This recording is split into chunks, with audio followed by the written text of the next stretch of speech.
কেন আসতে বলেছেন এই ঘরে? বেশ করেছি আসতে বলেছি। যতদিন এই বাড়িতে থাকবেন, যখন ডাকবো তখন আসবেন। কি মনে করেছেন কি নিজেকে? হ্যাঁ, এই বাড়িতে এসেছিলেন তো আমার হাত ধরে, এখন এখন আমাকেই চিনতে পারছেন না, পাত্তা দিচ্ছেন না। বাড়ির অন্যান্য লোকজন আপনার কাছে বড় হয়ে গেল। আমি পাত্তা দিই না দিই তাতে আপনার কি যায় আসে? আমাকে এত গুরুত্বই বা দিচ্ছেন কেন? একদম বড় বড় কথা বলবেন না। খুঁজতে খুঁজতে যখন কালকে ওই বাড়ি গেলাম, তখন তো দেখলাম আপনি আপনি পায়ের উপর পা তুলে নবাবই করছেন রীতিমতো। আপনার আপনার একবারও মনে হলো না যে আমি যখন গেছি আপনার আমার সাথে বাড়ি ফিরে আসা উচিত? না, একবারও মনে হলো না। আমি তো আসতে চাইনি, আমি এখনো আসতে চাইনি। মামুনি জোর করলো, বাবা বললো আমি ছাড়া বাড়িতে ফিরবেন না, তাই এসেছি।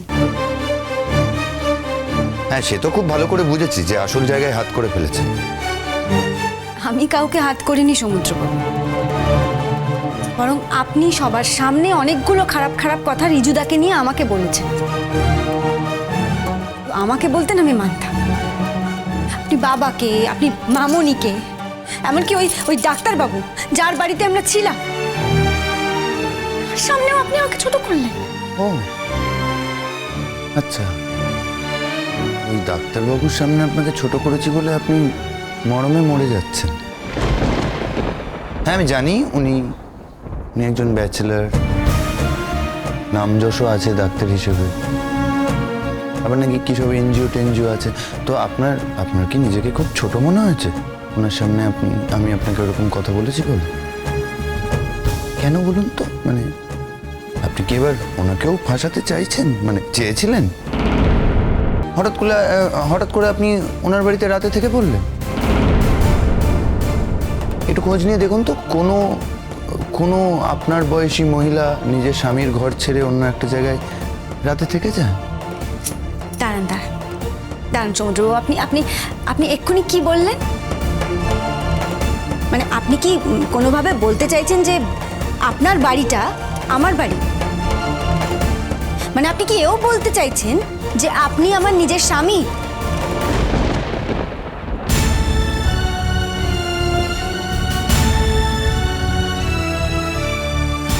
কি বললেন? মুখে মুখে মুখে খুব তর্ক করতে শিখেছেন না? আপনি কে আপনার স্বামী? কার জন্য সিঁদুর পরেন আপনি? আপনার রিজুদার জন্য? কি আপনার মতো নোংরা মনের মানুষ আমি পৃথিবীতে দুটো দেখিনি। আপনার মুখে তো কিচ্ছু আটকায়। আমার ভাবতে না মাঝে মাঝে অবাক লাগে যে আপনি মামুনির মতন একটা মানুষের কাছে বড় হয়েছেন, মানুষ হয়েছেন। মামুনির কিচ্ছু কোনো গুণ পাননি আপনি। এত এত খারাপ কথাও আপনি বলতে পারেন? মানে এবার কি পৃথিবীর সমস্ত পুরুষ মানুষকে নিয়ে আমাকে সন্দেহ করবেন নাকি? ঠিক এই জন্য আমি এই বাড়িতে আসতে চাইনি, এই জন্য আমি বলেছিলাম আমি চলে যাব। আপনি জানতে চান না? আপনি জানতে চান না আমার কাছে ওই যে রিজুদা যে চিঠিটা পাঠিয়েছিল তার মধ্যে কি লেখা আছে? আপনি জানতে চান তো? দাঁড়ান।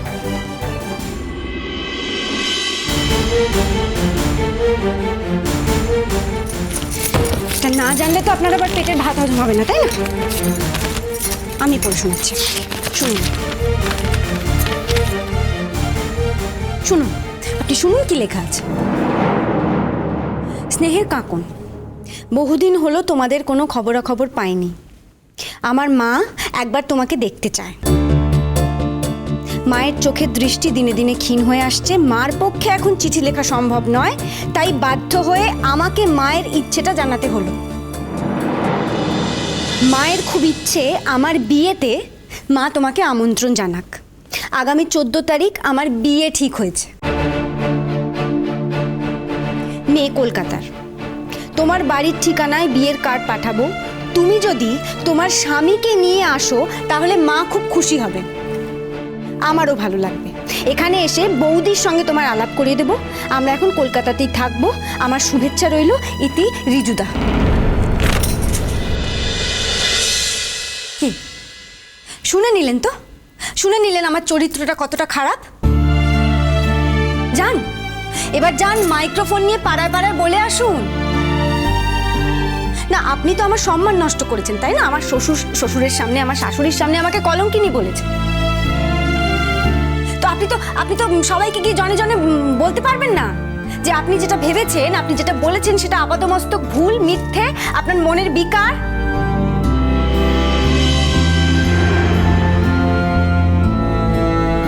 দিয়ে জল বেরোচ্ছে না আপনার?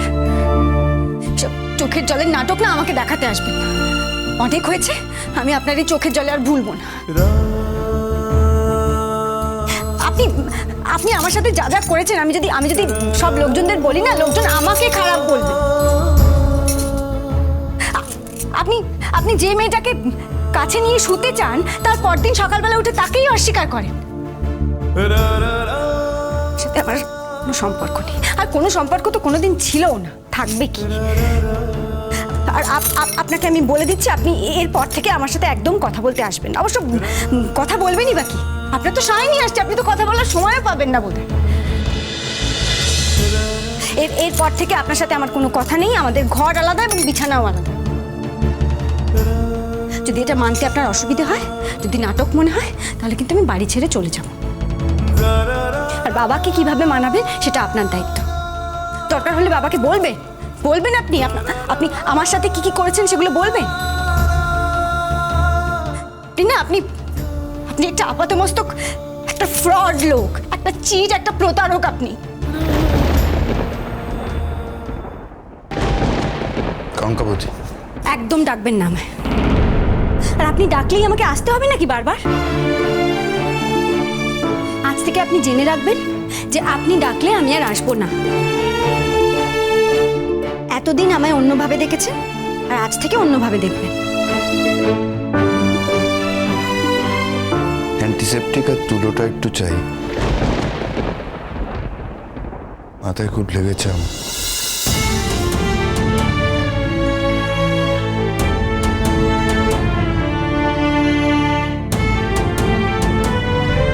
মাথায় ব্যথা লেগেছে মানে?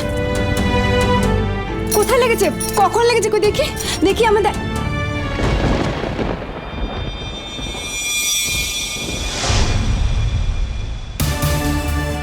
এটা কি করে হলো? কখন হলো? যখন আমায় দূরে সরিয়ে দিয়েছ তখন। বোঝনি, বুঝতে চাওনি, বা হয়তো ভাবনি যে আমার লেগে যাবে।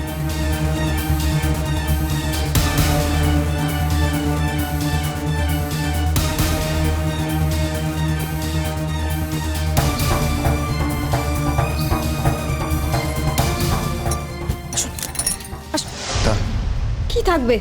কোনো উপকার করতে হবে না, ওগুলো রেখে যাও, আমি লাগিয়ে নেব। কোনো কথা বলবেন না আপনি, একদম চুপ করে থাকবেন। আমি যেটা বলবো এটা শুনবেন। আমি ওষুধ লাগিয়ে দিয়ে চলে যাব, তারপর বিরক্ত করবো না, হয়েছে? বললাম তো কোনো উপকার করতে হবে না, ওষুধ লাগাতে হবে। একা একা ওষুধ লাগাতে পারবেন না আপনি। যে একা, সব কিছু একাই করতে হবে। কে একা? কেউ না, কিছু না। ঠিক তো, আমাকে ওষুধটা লাগাতে দেবেন না তো? ওষুধটা আমি লাগাবো না তো? না, দেবো না। এক কথা কতবার বলতে হয়? বলছি তো ওষুধ লাগাতে হবে না। যে আমায় ভালোবাসে না, যে আমায় ঘৃণা করে, যে আমায় সবসময় ভয় দেখায়, ধমকি দেয়, বলে বাড়ি থেকে চলে যাব, যে বাড়ি না ফিরে অন্যর বাড়িতে রাত কাটিয়ে আসে, সে জানে না আমি খাচ্ছি কি খাচ্ছি না, কি খেলাম, কেয়ার করে না,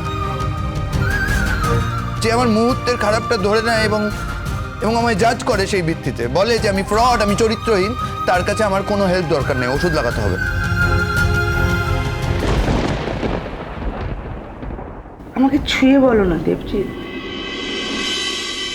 তুমি আমাকে ভালোবাসো?